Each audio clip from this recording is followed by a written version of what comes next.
Gusto ko pong sundan ang sinabi ni Congressman Leandro.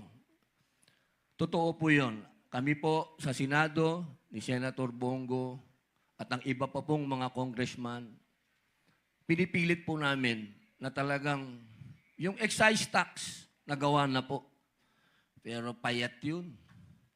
Pinipilit namin yung VAT. Maraming salamat kapag nangyari, malaking tulong. Pero kung sasabihin po natin, katulad po ng sinabi ni Congressman Marcoleta, yung mga oligarko, makinig kayo, mga oligarko ng langis. Matagal na kayong pinangaralan ni Digong noong pa. Matitigas ang ulo ninyo Matagal nyo lang niloloko ang taong bayan. Itataas ninyo, ibababa nyo ng konti, itataas ninyo. Ito ho yung panahon na huwag nyo na kaming lokohin. Dahil sobra na ho ang hirap ng tao. Ang lahat ho ng presyo ay nakasalalay sa langis.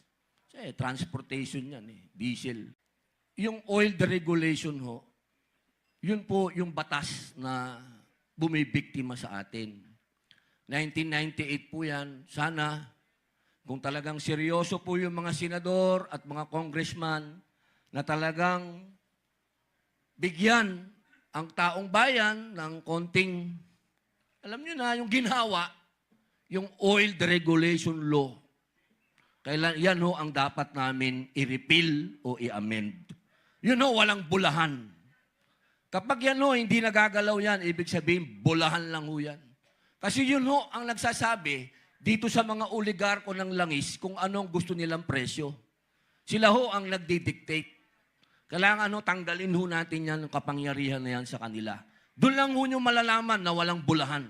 Pero ngayon, puro bulahan lang po yan.